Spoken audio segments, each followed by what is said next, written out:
সকালবেলা উঠেই দেখো বন্ধুরা, গরম গরম চা করবার জন্য জল বসিয়ে দিয়েছি। আর আজকে যেহেতু শনিবার, সেহেতু নিরামিষ রান্নাগুলো আগে করে তারপর আমিষ রান্না করব। এখানে দেখো চায়ের জল ফুটছে। আচ্ছা, এইখানে দেখো মুগ ডালটা সেদ্ধ করা হয়ে গেছে। মুসুর ডাল করতে পারবো না, মুগ ডালটা শুধু তোমাদের দাদা ভাইয়ের জন্য। আমাদের মুসুর ডাল আছে আমাদের দাদা ভাইয়ের জন্য আর আমার মেয়ের জন্য, কারণ ওকে তো আর বাসি ডাল দেবো না। আচ্ছা, আর এখানে ডাঁটা আলু কুমড়ো বেগুনের তরকারি হচ্ছে।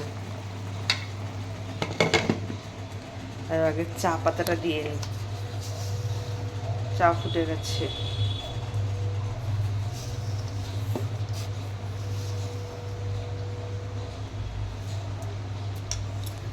যে দিয়ে দিলাম, এটা হচ্ছে টাটা টি গোল্ড চা।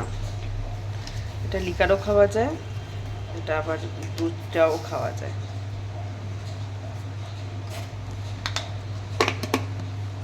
আর দেখো এখানে মাছ বার করে নিয়েছি, মাছটা লাস্টে ভাজা হবে। আজকে ঝোল করবো না, এখানে মাছ ভাজার জন্য নিয়ে নিয়েছি। আর এখানে আছে কলমি শাক কাটা, শুধু পেঁয়াজটা কাটবো কলমি শাকের জন্য। আর এই পাশে চা কমপ্লিট। দেখো, তো চলো চাটা খেয়েই দিন শুরু করি।